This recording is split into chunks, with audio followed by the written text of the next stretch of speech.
We're examining the Buffalo Bills 2024 NFL Draft pre-draft visitors today on Locked On Bills. You are Locked On Bills, your daily Buffalo Bills podcast. Part of the Locked On Podcast Network, your team every day.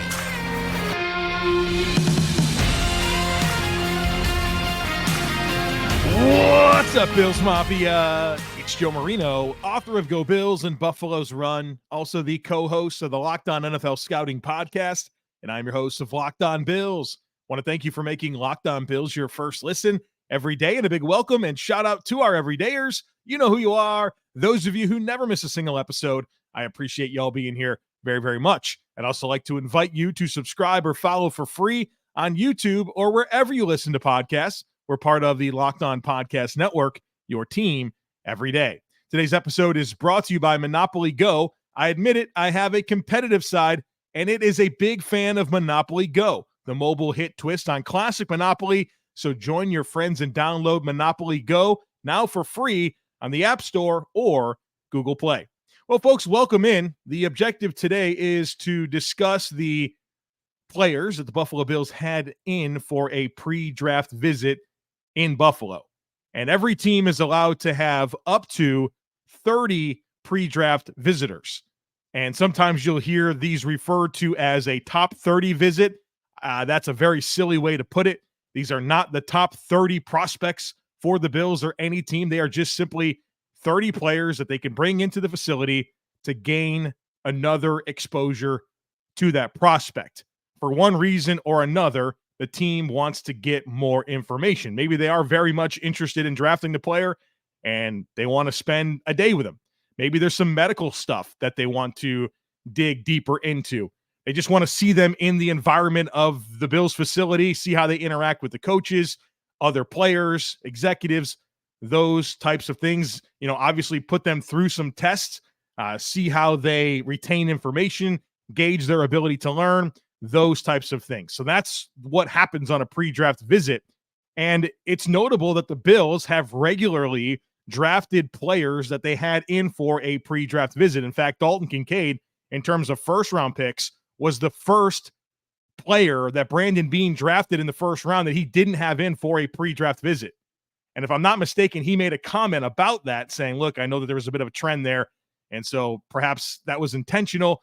Who knows the reality of if the 30 players that we're going to discuss or the players that we know about will actually be Buffalo Bills, but there is somewhat of a correlation. James Cook, Osiris Torrance, Justin Shorter, those are all pre-draft visitors for the Buffalo Bills. And so I do think that there is something to glean from this in terms of the Bills declaring some interest in these prospects, and that's why we're going to discuss them here today.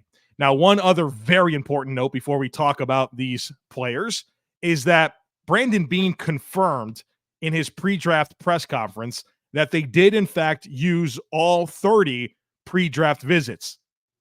That said, we're only aware of 17 of them. So we barely have half. We're talking about an incomplete data set. So we're going to get into these 17 players, plus the players we know that the Bills had for a private workout. We're going to talk about them, but just keep in mind that there are some blanks and there's some information that we don't know. So with that all out of the way, let's talk about the players the Bills had in for pre-draft visits. And as you may expect, a lot of those were wide receivers. And some of these we've talked about already on the podcast. We're going to kind of move through these very quickly. We're going to talk about over 20 players on the podcast today. So we're going to move pretty quickly. Xavier Worthy, wide receiver from Texas, was brought in for a visit. 5'11", 165 pounds. He's explosive. Ran the fastest 40-yard dash in the history of the NFL Scouting Combine, 4.21. There's not a player in the NFL that can match steps with him. Now, the challenge with him is he's 5'11", 165 pounds. He's just very lean, and that's something to be mindful of. Now, does he provide the Bills with a matchup problem for opponents? Yeah. I mean, like I said, nobody can run with him, and he can win down the field. He has good ball tracking ability down the field. Oh, by the way, he's averaged over 7 yards after catch per reception for his career. So you hear the Bills talk about mismatches. You hear them talk about run after catch. You talk about big plays down the field. Xavier Worthy checks all those boxes. He's just 165 pounds.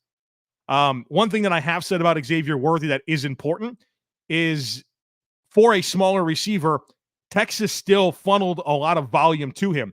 Over 100 targets in every season he played at Texas. 3 seasons, over 100 targets each season. And he's also a returner. 40 punt returns for his career, 43 fair catches, over 14 yards per punt return. He did have 2 muffs. So there's a lot here that's appealing, that checks a lot of boxes for the Bills. I think he's firmly in play for the Bills at pick 28. And if he were to be a Bill, I would expect this to be a first-round selection. So Xavier Worthy very much in play for the Bills. There's a mini scouting report on him. Tez Walker, wide receiver out of North Carolina, was brought in for a visit.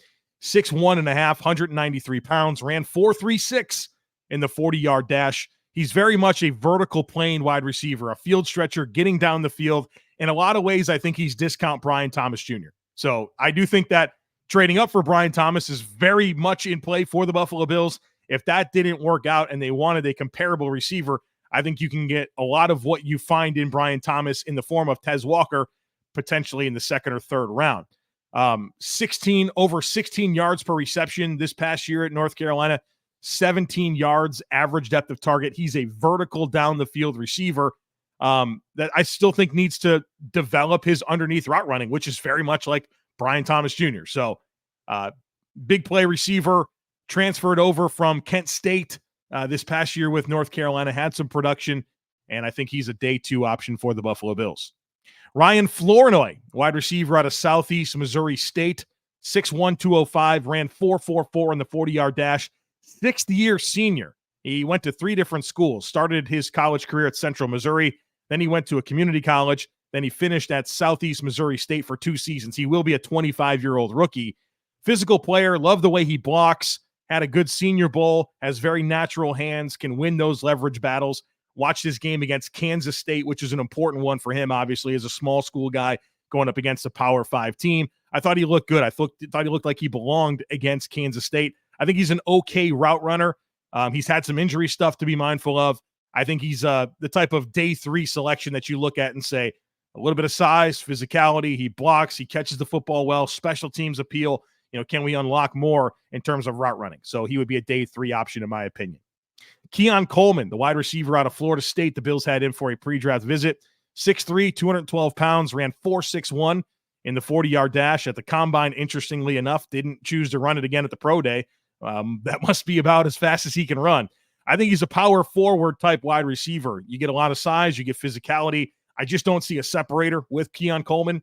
And I think that's the most important thing for a wide receiver is the ability to create space and then catch the football. He does the catching of the football really well. Don't think he creates a lot of space for himself. If the Bills did draft Keon Coleman, I would say late 1, early 2nd round type range is where I expect him to go. Maybe he's in play at pick 28. I think he would definitely work against some of the tendencies that we've seen the Bills gravitate towards at the wide receiver position. But nonetheless, there's been some interest expressed there. Troy Franklin, the wide receiver from Oregon, 6'2", 176 pounds. That's lean, right? I mean, think about that body composition. That is tough. It's 176 pounds, but you're also 6'2". Ran 4.41. Productive player for Oregon. 81 catches, over 1,300 yards, over 17 yards per reception, 14 touchdowns. Very productive in that Oregon scheme, and a scheme that 30% of the passes are behind the line of scrimmage. So for him to be a guy that averaged over 12 yards average depth of target, it kind of speaks to what they thought of him. I think he's a pretty good route runner. I think he's got pretty good hands. He's a younger player, 21 for his entire rookie season, has down the field upside. The challenge here is just that body composition, 176 pounds at 6'2". Nothing physical works for him. I studied the tape, obviously, and if you ask him to block, he's going to get put on his butt. If he has to address contact as a route runner, whether in the route stem or at the top of routes, he's going to get sucked up, right? So there's nothing about him that's going to win with physicality, not going to extend his catch radius or anything like that. So he's a guy that's going to have to create space for himself all the time because, he's going to get bumped around quite a bit at that lean frame, and it happened in the Pac-12. Surely it's going to happen in the NFL. Now, I do think he's got a pretty good release package. I think he handled soft press coverage quite well because he is quick and can kind of reduce himself and get around players. But I wouldn't be in love with asking him to be more than kind of a complimentary piece that can win down the field. I don't think this is the second coming of Devonta Smith, who has proven that at that taller, leaner frame you can work. I just don't know if this is the type of player the Bills need, but I think he is certainly in play for the team. All right, I got a couple of running backs, including one that I absolutely love. I didn't expect to fall in love with a running back. I did. I'll tell you about him, who was also a pre-draft visitor for the Bills, in addition to an offensive lineman and the defensive players on the other side of it. So be sure to stick with me. Passion, drive, and patience. The formula for winning championships is also what keeps your ride or die alive. eBay Motors has everything you need to maintain your vehicle and level it up to peak performance. Superchargers, roof racks, exhaust kits, LED headlights, and more. Whether you're into speed, power, or style, eBay Motors has you covered. With over 122 million parts for your number one ride or die, you'll always find exactly what you're looking for. And with eBay Guaranteed Fit, your part is guaranteed to fit your ride every time or your money back. Because with eBay Motors, you're burning rubber and not cash. With all the parts you need at the prices you want, it's easy to make your car the MVP and bring home huge wins. So keep your ride or die alive at ebaymotors.com. Eligible items only. Exclusions apply. eBay Guaranteed Fit is only available for U.S. customers. All right, folks, let's keep it moving. I promised I'd talk about a couple of running backs, including one that I got a little draft crush on, and we'll do that right now. Trey Benson, running back out of Florida State. He's a good player. He's a really good player. I had a lot of fun watching his tape. I got to it over this past weekend as I finished up my running back evaluations. He's a stud. 6 foot, 216 pounds, ran 4.39, so big and explosive. He's a pretty complete player in my mind. Inside, outside run ability. He blocks. He can catch the ball a little bit. Didn't fumble on over 300 career touches at Florida State. Oh, by the way, not a ton of mileage on the tires, which I really love. So I just saw a very complete back, a guy that he can accelerate. He can really get moving, thick in his lower half, like just kind of slapped together real nice. He's a good player. I think if the Bills picked him, it would have to be at pick 60. And I'm never one to pound the table for running backs. I like James Cook, but I think James Cook is a very incomplete player that you need to complement well. And maybe you just have Ty Johnson and then some other guy. Maybe that some of the guys, the next player we're going to talk about. But if you wanted the real upside play, oh man, Trey Benson is a friggin' good player that I just had a lot of fun watching his tape. And the Bills brought him in for a pre-draft visit. So there's that. The other running back that we know of that they brought in for a pre-draft visit was Audric Estime out of Notre Dame. 5'11", 222, ran 4.71 at the combine, then ran 4.62 at his pro day. Not an explosive player, but that's not why you would draft him. Very productive for 2 seasons at Notre Dame, over 2,300 yards and 29 touchdowns the last 2 years. Of course, power, physicality, right? 222 pounds at 5'11", averaged over 4 yards after contact per carry for his career at Notre Dame. He's a good pass blocker. He's patient. He runs square, runs behind his pads. No, he's not explosive, but he can get you those tough yards, win between the tackles, and serve as a pass blocker. So kind of exactly what the Bills need. I don't think there's a ton of ceiling here, but I think he can be a really solid complementary back that feels like the appropriate range for him would be on day 3, where the Bills are loaded with 4th, 5th, 6th round picks.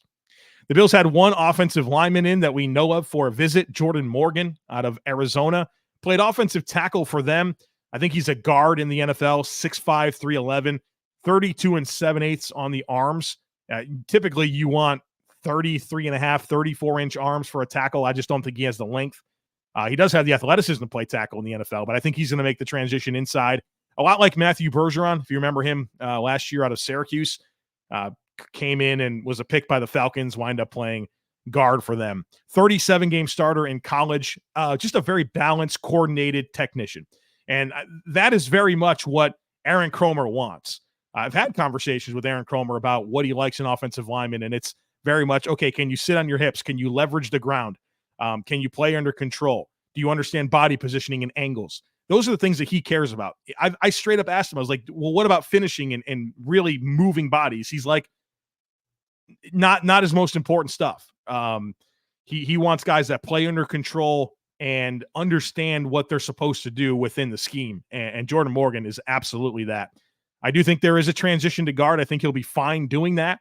Late first round pick, early day 2 pick is kind of the range that I think Jordan Morgan would go. All right, so that's the offensive players. We're going to talk defensive players now, and then we'll eventually get to the players the Bills brought in for or had private workouts with. So defensive players, the first one here is Christian Boyd, defensive tackle out of Northern Iowa, 6'3", 325, 31 5/8 on the arm length. I don't see it with him. This was not a film evaluation that I came away thinking very highly of Christian Boyd. I think he's a big-bodied nose tackle that has short arms, that went to a small school and wasn't dominant at a small school, doesn't have pass rush upside, and is going to be 24 years old, or is already 24 years old. To me, he's a late day 3 guy with little upside, very underwhelming tape, in my opinion. Marshawn Kneeland, edge rusher out of Western Michigan, 6'3", 267 pounds, 34.5-inch arms, RAS score of a 9.58. He's got the physical tools that you dream of, right? Size and athleticism for days, good length for days. The problem is he's still developing, was a high school tight end, switched to defensive end in college at Western Michigan, and you could tell that it's still new for him. I always go back to this phrase with him and another player that we're going to talk about next, is that I'd love to be there when the light bulb comes on, but it hasn't come on yet. The way that he plays, everything is visual. Everything is predicated on power and overmatching his opponents. And so certainly the type of player that I'm sure a defensive line coach looks at and says, get my hands on him, I can unlock it. But it hasn't happened yet. So the physical traits are very exciting. He's just got to work on his football. And if it happens and it comes together, he has a chance to be a really, really good player. I think he's more of a late day 1, early day 2 pick. Rook Orororo, defensive tackle out of Clemson. We'll call him Rook from this point forward. 6'4", 294, 34-inch arms, RAS score of a 9.92. In some ways similar to what I just described with Marshawn Kneeland, where you'd love to be there when the light bulb comes on because physically he's unbelievable. And I think his pass rush looks really good. He's got athleticism, flexibility, and some really nice moments as a pass rusher. That's where it gets exciting. He's just a raw player as well. Only 2 years of high school football. And you could just watch him play and just technically he's not there.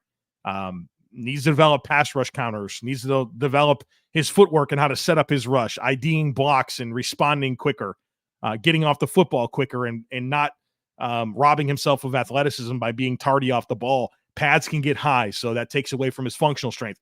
If he gets a technique down and becomes more instinctive, I think he's going to be a really good player. But certainly a bit of a project, but with a lot of upside. I think he's a day 2 prospect. Next up is Mason Smith, defensive tackle from LSU, 6'5", 306, 35-inch arms, 84 5/8 on the wingspan. RAS score of an 8.46, was a big-time 5-star recruit coming out of high school. Flashed as a freshman, was a freshman All-American at LSU. Then his sophomore season, he tears his ACL in week 1 and misses the rest of 2022, comes back in 2023, and I thought the tape was just really rough. You certainly are aware of the pedigree as a 5-star.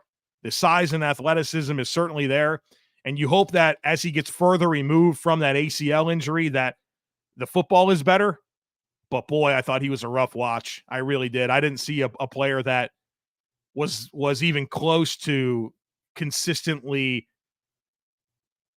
competing at the point of attack as a run defender or making an impact as a pass rusher. I think he needs a lot of work. And again, it could be so much of that is the injury and getting further removed from it, and it's all going to come together. But if he's anything like the player I watched at LSU this past season, I think he's going to be an underachiever. But again, I think the caveat being the knee injury. I think he probably gets drafted on day 2. I wouldn't mess with him in that range, but I think that's where he'll ultimately go. Leatu Latu, the edge rusher out of UCLA, 6'5", 259, 32 5/8 on the arms, 9.35 RAS score. Really unbelievable 2 seasons at UCLA, 34 tackles for loss, 23.5 sacks, 5 forced fumbles, 2 interceptions in 2 seasons at UCLA. Of course, he started his career at Washington, was medically retired due to a neck injury, so that's pretty concerning. And then he comes to UCLA and just was unbelievable. To me, he's the number 1 edge rusher in the class. I think he winds up going in the top 10, most likely number 8 to Atlanta. I don't know if he gets to 28. I really don't. But if he does, probably an easy choice. Or the medicals are very concerning and nobody's going to pass him. But look for him to go in the top 10, but he was a pre-draft visitor for the Buffalo Bills. All right, we got a couple of DBs to talk about here in just a moment. Cooper DeJean, Quantz Sims, MJ Devonshire, in addition to the private workouts, which includes 2 very intriguing receivers. So we got a lot more to get to. Be sure to stick with me. I've been told I'm a competitive person. Do you think that's true? Well, of course it is. We all have a competitive side, and my competitive side is a big fan of Monopoly Go. I'm sure you've heard of it. It's been downloaded over 150 million times. It's a great twist on Monopoly where you play on not one, but hundreds of Monopoly boards in crazy locations, building up amazing cities that bring you big money. But the best part is messing with my friends. I can charge them rent on my iconic properties, just like classic Monopoly, but now I can also rob their vaults of riches for myself. And the leaderboards show me who the biggest Monopoly tycoon is. But it's not just my competitive side that loves it. You can team up with friends and people all around the world in time tournaments to earn huge rewards. So get in the game with your friends and download Monopoly Go for free on the App Store or Google Play. All right, folks, more players to get to. Let's do it. Cooper DeJean, safety, defensive back out of Iowa, 6'1.5", 203. I think he's such a good player. He's a top 10 player for me in this class. If he's there at 28, I think he'd be an awesome pick. I've raved about him enough on this podcast. Size, physicality, he tackles, unbelievable ball skills, good coverage instincts, can do so much. You can play him anywhere. You can play him, I think, in any alignment in the secondary, outside corner, slot, low safety, deep safety, whatever you want him to do, he can do it. And there's athleticism and playmaking ability there. 7 interceptions and 13 pass breakups over the last 2 seasons, 5 tackles for loss, 3 defensive touchdowns, really good punt returner, no muffs on over 50 career returns, an average of 13, had a punt return for a touchdown. He's a stud. He's an absolute stud. If you want a playmaker for your secondary, get Cooper DeJean. I don't know if he gets to 28. If he gets to 28, I'd probably be an easy choice for me if that were the situation that the Bills were in. I think he's firmly in play.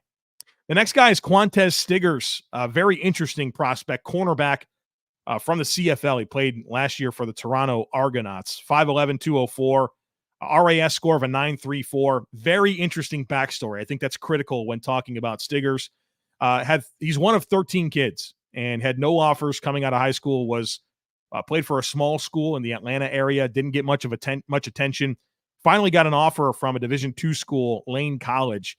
And then, unfortunately, his father passed away in the fall of his freshman season, was in a car accident, was in a coma for a while. He passed away, and Quantz left school to help his family. Like I mentioned, he's one of 13, and he wound up doing DoorDash and Instacart, those types of things. Tried to get back into football, was not getting any chances. Finally, in 2022, his mom found an opportunity with a 7-on-7 semi-pro team. That got him some looks for the CFL, and he got a chance to play for Toronto in 2023 and was really good. He was the most outstanding rookie in the CFL last season, had 12 pass breakups, 5 interceptions in 12 games. And typically, if you play in the CFL, you just become an NFL free agent, but because he never played college football, he has to go into the draft. And so he's in this draft. He's an interesting player. I watched him. CFL football is definitely a little different. But you did see ball skills. You saw natural athleticism. You saw a lot of physicality. I mean, this dude will lay it on the line. So that stuff was very interesting. I think obviously he's going to need work to understand NFL coverage concepts, and especially in the Bills zone match defense. Like there's a lot of things that need to become second nature to him. But to me, this is like the perfect mid to late day 3 pick. He's 22 years old. There's ceiling there. You want a project that's appealing, that like has legit upside. I think Quantz Sims would be that. MJ Devonshire, the cornerback out of Pitt, 5'11", 186, almost 33-inch arms, ran 4.45. Physical player, ball skills, actually 23 pass breakups and 8 interceptions for his career. Versatile. I think he could play in the slot or outside. He's one of those Pitt defensive backs. You know that Sean McDermott and Brandon Beane can't resist them. So I think he's firmly in play as a day 3 option, as the Bills do need some depth at corner for sure. I think Devonshire, wouldn't surprise me at all if he winds up being a Bill. Really kind of fits that versatile, physical, instinctive pedigree that the Bills typically go for at corner.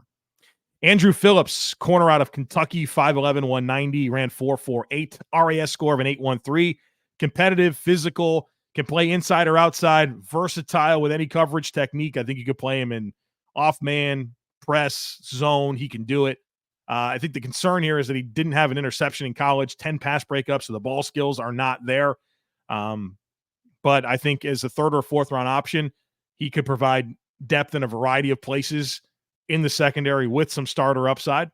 So that's the 17 pre-draft visits that we know of. Again, there's 13 that we don't know of. So that's a little disheartening, but from the ones that we know that were reported, that's what we have. The Bills also had 3 private workouts that we know of. Again, there could be a lot more of those, but these are the ones that we know. And we'll start with Xavier Legette. You know that I love Xavier Legette, wide receiver out of South Carolina, 6'1", 221, ran 4.39. He's a physical mismatch. There's not corners in the NFL that are going to be able to go toe-to-toe with this guy in terms of physicality. And he's explosive. Like I said, 4.39. Had an unbelievable 2023 campaign for South Carolina.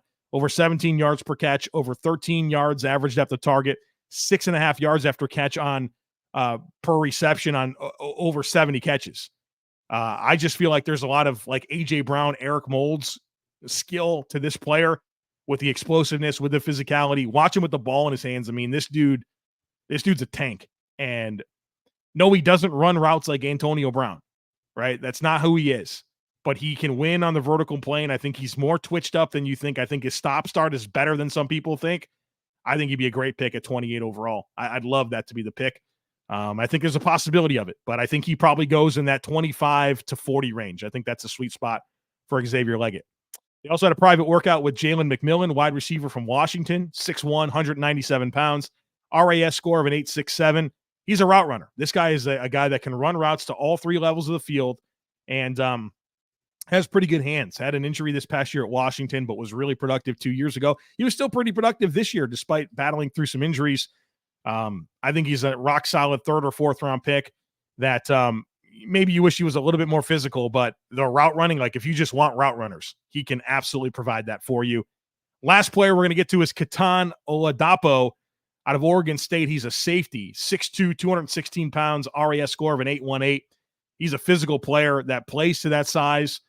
You love him as a low safety. I think he can handle himself well as a split zone, like a 2-high safety. I don't think you can want to play him in deeper alignments as a 1-high guy, but split zones, low safety. He's a guy that played corner as well. So he has that corner background, was a walk-on, eventually became a team captain. So you can see some Billsy tendencies to this player. I think anywhere from rounds 3 to 5, he could be in play for the Bills and kind of gives them some of what Taylor Rapp does in terms of being that like more physical player. And so I don't, it's interesting to consider what the Bills want at safety. Like to me, I would want more of like a deep zone defender with like big time ball skills. And you do get ball skills with Keon Oladapo. It's just, I think he's a little bit more limited with what you can ask him to do. He might be more of a matchup specific player against tight ends. Again, low safety, split zones. I just don't know if you're going to, like, there's going to be some man-to-man problems for him, which the Bills will ask their safeties to play in man with some of the pressure looks. He can blitz. So he's got some of those bigger safety tendencies, but also has some matchup appeal situationally. So if the Bills typically don't tap into like versatility in the ways that I wish they would sometimes with their back seven. And I think this would be the type of skill set that could lend itself to some of that. So interesting prospect and one that I like quite a bit. I'd be interested to see what the plan would be if the Bills brought him in, but good looking prospect. So there you have it. The pre-draft visitors that we know of, the private workouts that we know of. The draft is getting closer and closer. I'll be back again for you pretty soon. I want to give you just a big final thought dump entering the draft, where I want to give you the scenarios, like what I really think is in play for the Bills in the first round. I want to give you some of my favorite mid-round targets, just some general thoughts overall as we get closer and closer to this event. And then obviously plenty of coverage all weekend long, reacting to what the Bills actually do in the 2024 NFL draft. So make sure you don't miss anything. Make sure you're subscribed. Would love it if you took a second to rate, review, and share the podcast. Have a great rest of your day. Go Bills, And I look forward to catching up with you again real soon.